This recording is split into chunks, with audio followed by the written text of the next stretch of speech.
اور حضور صلی اللہ علیہ وسلم نے یہ بھی فرمایا، حدیث پاک ہے، قیامت اس وقت تک نہیں آئے گی جب تک کہ عرب کے کچھ قبیلے بت پرستی نہ کرنے لگ جائیں۔ عرب میں ہوگا ہی، عرب میں بت پرستی ہونے لگ جائے گی، مشرکین وہاں پیدا ہو جائیں گے۔ یہ حدیث میں 1400 سال پہلے میرے آقا نے فرمایا۔ تو تم کبھی ان کو جبے کبوں میں دیکھ کر، پوجا پاٹ کو دیکھ کر یہ مت سمجھنا اسلام فلیکسیبل ہے، اسلام میں سب کچھ ہو سکتا ہے۔ وہ تو آپ نشے کے اڈے بھی کھول لیں گے اور کھول رہے ہیں۔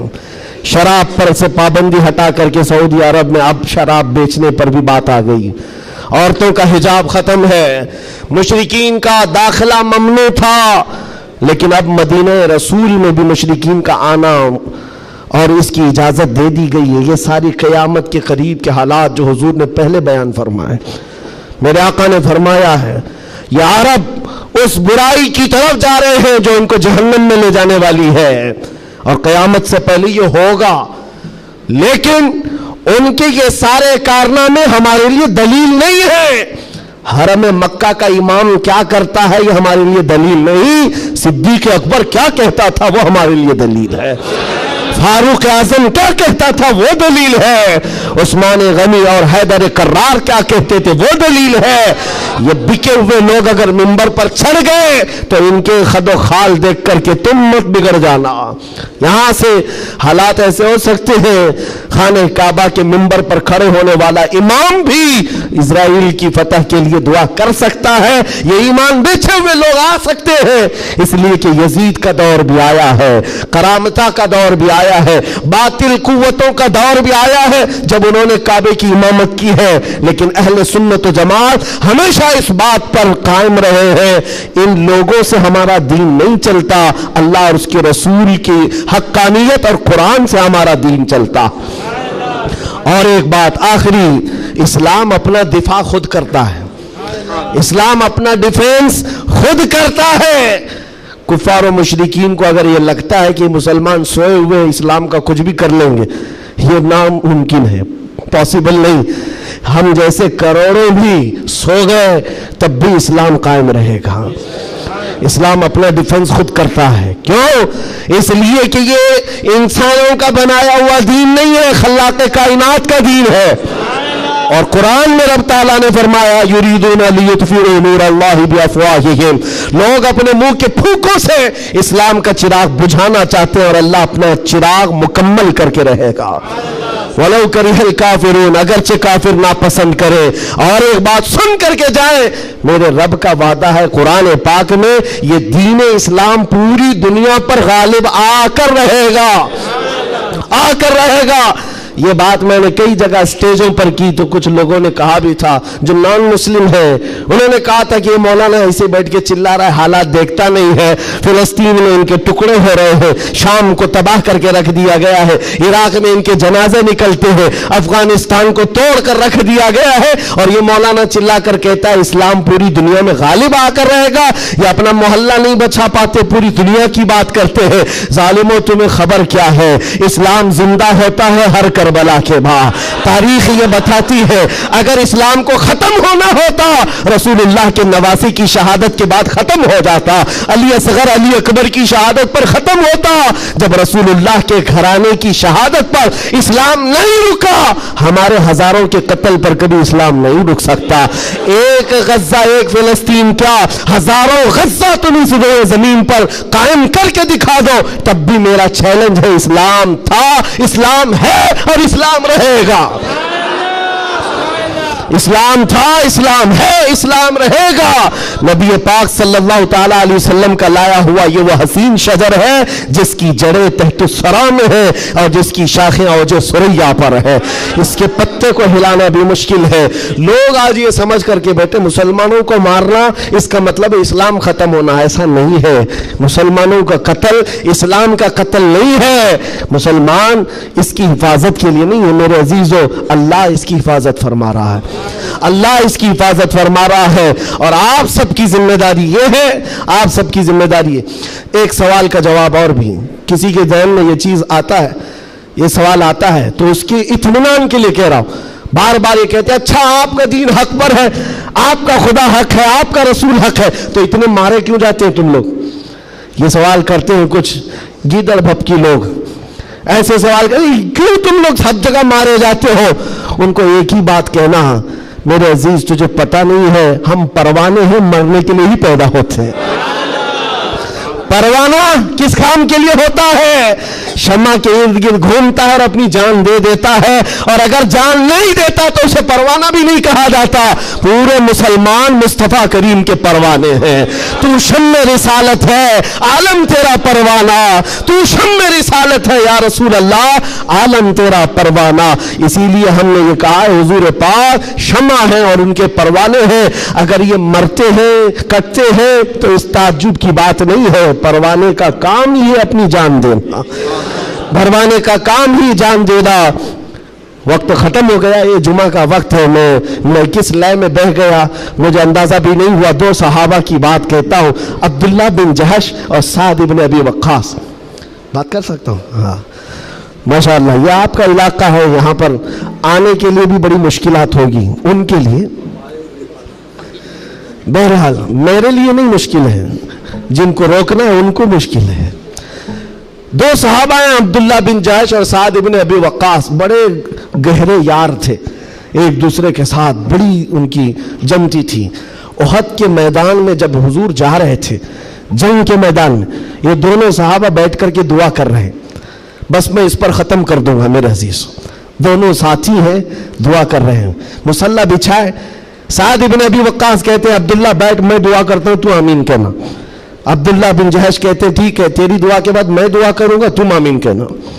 دوسرے دن جنگ ہے، سعد بن ابی وقاص دعا کرتے ہیں اللہ کل تیرے رسول کے دین کی حمایت کے لیے میں اتروں گا، تیرے نبی کے دین کی حمایت کے لیے ان کی صفوں میں جاؤں گا، مولا میری اتنی دعا ہے میرا سامنا کسی ایسے بڑے پہلوان سے کر، میرا سامنا دشمنوں کے ایسے بڑے پہلوان سے کر جو سب سے بڑا پہلوان ہو۔ اور خواہش تو دیکھو دعا میں کیا کہہ رہے ہیں سعد بن ابی وقاص، اے اللہ میں چاہتا ہوں کبھی اس کو سامنے سے ماروں، کبھی دائیں سے ماروں، کبھی بائیں سے ماروں، کبھی پیچھے سے، اور اس کے بعد گرا دوں اور سینے پر چڑھ کر کہوں لبیک یا رسول اللہ، یعنی اسلام کا پرچم بلند کرو۔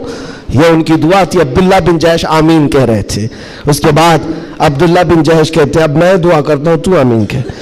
اللہ اکبر، ان کی دعا کیسی ہے، اللہ اللہ، حدیث میں پڑھتا ہوں میری آنکھیں بھیگ جاتی ہیں۔ عبداللہ بن جہش کہتے ہیں اے اللہ کل تیرا رسول میدان میں اتر رہا ہے، اور احد کے میدان میں جب میں تیرے دین کی حمایت کے لیے اتروں تو دشمنوں کی طرف میں بڑھ کر چلا جاؤں، تیری محبت میں، تیرے نبی کی محبت میں۔ کبھی کوئی دشمن مجھے سامنے سے مارے، کبھی دائیں سے مارے، کبھی بائیں سے مارے، کبھی پیچھے سے مارے، اور تیرے محبت میں مولا، تیرے رسول کی محبت میں ہر جگہ سے زخم کھاؤں اور پھر میں شہید ہو جاؤں اسلام زندہ باد کہتے ہوئے، اسلام کی بلندی کا نعرہ لگاتے ہوئے شہید ہو جاؤں۔ ایک مارنے کی دعا کر رہا ہے، ایک مرنے کی دعا کر رہا ہے۔ یہ رسول اللہ کے پروانے ہیں۔ دوسرے دن میدان جنگ میں جب یہ صحابہ آئے احد کے میدان میں، میرے عزیزو دعا قبول تھی، دعا قبول تھی۔ سعد بن ابی وقاص جیسی آئے، آپ کے مقابل میں مشرکین کا وہ پہلوان آیا جس کے بارے میں کہا جاتا تھا وہ 1000 لوگوں کی تنہا طاقت رکھتا تھا، وہ مقابل میں آیا۔ سعد بن ابی وقاص کہتے ہیں میں تو کامیاب ہو گیا، مولا نے میری دعا سن لی اور بڑا پہلوان میرے سامنے بھیجا۔ اور پھر تیر جب چلاتے تھے اور تلوار چلاتے تھے ان کی دعا کے مطابق ہی اس بڑے پہلوان کو کبھی دائیں سے مارا، کبھی بائیں سے مارا، کبھی سامنے سے مارا۔ اور سعد بن ابی وقاص کی تلوار اور ان کی تیر کا اندازہ کر سکتے ہو، یہ تنہا صحابی ہے، جب تیر چلاتے تھے میرے آقا پیچھے سے کہتے تھے بیابی انت و امی علمی یا سعد، اے سعد تیر چلا میرے ماں باپ تجھ پر قربان ہو۔ ساری دنیا کہتی یا رسول اللہ میرے ماں باپ آپ پر قربان، لیکن اللہ کا رسول کہتا ہے اے سعد تیر چلا میرے ماں باپ تجھ پر قربان۔ اب پھر تیر کی طاقت کا اندازہ کیا ہوگا، ڈھیر ہو گیا دشمن، ڈھیر ہو گیا بڑا پہلوان، سینے پر چڑھ کر کہا اسلام تھا، اسلام ہے، اسلام رہے گا۔ میرے عزیزوں اس کے بعد جب جنگ کا خاتمہ ہوا شام کے وقت، یہ جنگ شکست میں بدل گئی تھی، پہلے فتح ہوئی پھر شکست ہوئی، 70 صحابہ شہید ہوئے۔ سعد بن ابی وقاص وہ ڈھونڈتے رہے میرا جگری یار کہاں ہے، عبداللہ بن جہش کہاں ہے، اپنا جگری یار جس کے ساتھ اٹھتے بیٹھتے، جن کے ساتھ بیٹھ کر لمبی باتیں ہوتی تھی۔ ڈھونڈنے پر نکلے تو کسی نے کہا تمہارا جگری یار تو شہید ہو گیا، شہید ہو گیا۔ حضرت سعد ابن ابی وقاص کے دل پر لگی بات، جس کا گہرا دوست انتقال کر جائے اس کی دنیا ادھر سے ادھر ہو جاتی ہے۔ سعد ابن ابی وقاص کہتے ہیں میں دیکھنا چاہتا ہوں میرے جگری یار کو۔ ڈھونڈتے ہوئے آئے، لوگوں نے کہا عبداللہ بن جہش کو ماننا پڑے گا، ایسا لڑا کہ نرغے میں چلا گیا۔ سعد ابن ابی وقاص پوچھتے کیا ہوا ان کے ساتھ؟ لوگوں نے روتے ہوئے کہا عبداللہ بن جہش کو لوگ دائیں سے بھی مار رہے تھے، بائیں سے بھی مار رہے تھے، سامنے سے بھی مار رہے تھے، پیچھے سے بھی مار رہے تھے، مارتے مارتے شہید کیا، ان کے جسم کے 80 ٹکڑے کر دیے تھے، 80 ٹکڑے۔ ان کے ٹکڑوں کو رسی میں پیرو کر کافروں نے ہار بنا کر پہن لیا۔ حضرت سعد ابن ابی وقاص قریب آتے ہیں اور جسم کے ان کے ٹکڑے زمین پر گرے ہوئے تھے، جو گرم گوشت تھا اٹھایا۔ سعد ابن ابی وقاص کہتے عبداللہ تو مجھے چھوڑ کر چلا گیا، لیکن کل رات ہم نے دعا کی تھی، اللہ نے میری دعا بھی قبول کی، تیری دعا بھی قبول کی۔ سنو اے مسلمانوں، سعد ابن ابی وقاص کہتے ہیں میں نے جو دعا کی تھی اللہ نے وہ قبول کیا، بڑا دشمن میرے سامنے لایا، اور تو نے جو دعا کی تھی اللہ نے وہ بھی قبول کیا، مگر قسم رب ذوالجلال کی اے عبداللہ میری دعا سے تیری دعا کئی درجے افضل ہے، اس لیے کہ مارنے کی بات الگ ہے، حضور کی محبت میں مر جانے کا مزہ الگ ہوتا ہے۔ جان ہے عشق مصطفیٰ روز فضو کرے خدا، جس کو ہو درد کا مزہ ناز دوا اٹھائے کیوں، پھر کے گلی گلی تباہ ٹھوکرے سب کی کھائی کیوں، دل کو جو عقل دے خدا تیری گلی سے جائے کیوں۔ وآخر دعوانا الحمدللہ رب العالمین، لبیک یا رسول اللہ۔